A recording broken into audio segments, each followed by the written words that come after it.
பூணூல் போட்டால் அம்மாவின் வயிற்றில் பெண்ணின் வயிற்றில் இருந்து தீட்டுப்பட்ட பெண்ணின் வயிற்றில் இருந்து வந்த அந்த மானுட பிறவியை அந்த தீட்டை கழித்து புனிதமானவனாக நான் மாற்றி அவனுக்கு அதன் அடையாளமாக பூணூல் மாட்டுகிறேன் அர்த்தம். பூணூல் மாட்டல என்ன அர்த்தம்? அதே தீட்டோட அலைகிறேன் அர்த்தம். இந்த பூணூல் போடுவது பிராமண பெண்களுக்கு கிடையாது, அந்த உரிமை அவங்களுக்கு கிடையாது. அவர்கள் தீட்டுப்பட்ட நிரந்தரமாக தீட்டுப்பட்டவர்கள். நான் கஸ்தூரி போன்ற நடிகர்களாக இருந்து இன்றைக்கு பிஜேபி பேசணும் கூட சொல்றேன். உங்க சமூகத்துல இந்த முப்புரி நூலை மந்திரம் சொல்லி உன் தீட்டு கழிச்சு உங்களுக்கு பூணூல் போடுவானா?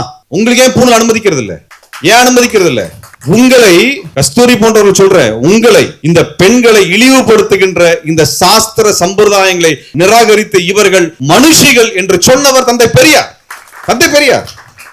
நான் வெளிப்படைய சவால் விடுறேன். அந்த காலகட்டத்தில் பெண்கள் ஒரு மனிதர்கள், உணர்வுள்ளவர்கள், அவர்கள் சுயமரியாதை மிக்கவர் என்று சொன்ன ஒரு பார்ப்பன தலைவனை சொல்லுங்க. ஒரு பார்ப்பன தலைவன் உங்க சாதியில சொல்லுங்க. சொல்லுங்க. கஸ்தூரங்க ஐயங்கார்ல இருந்து ஆரம்பிப்போம். அங்கிருந்து ஆரம்பிச்சு ராஜாஜியிலிருந்து குள்ளுகப்பட்ட என்று சொல்லுகின்ற ராஜாஜியிலிருந்து உங்கள் சமூகத்தில் பெண்களை சமமாக பாவியுங்கள் என்று 100 ஆண்டுகளுக்கு முன்பு தந்தை பெரியாரினுடைய சமகாலத்தில் சொன்ன ஒரு தலைவன் உங்க சாதியில சொல்லு, அல்லது உங்க சாதியில சொல்லுங்க. பெண்களுக்கும் பூணூல் அணிவிக்கணும் சொல்ல நீங்க சொல்லுங்க பாப்போம். உங்க ஆளுங்க ஒத்துக்கிறாங்களான்னு பாப்போம். ஆண்களுக்கு மட்டும் என்னடா பூணூல் போடுற, எங்களுக்கு போகணும்னு சொல்லு பாப்போம். போட்டுருவாங்களா?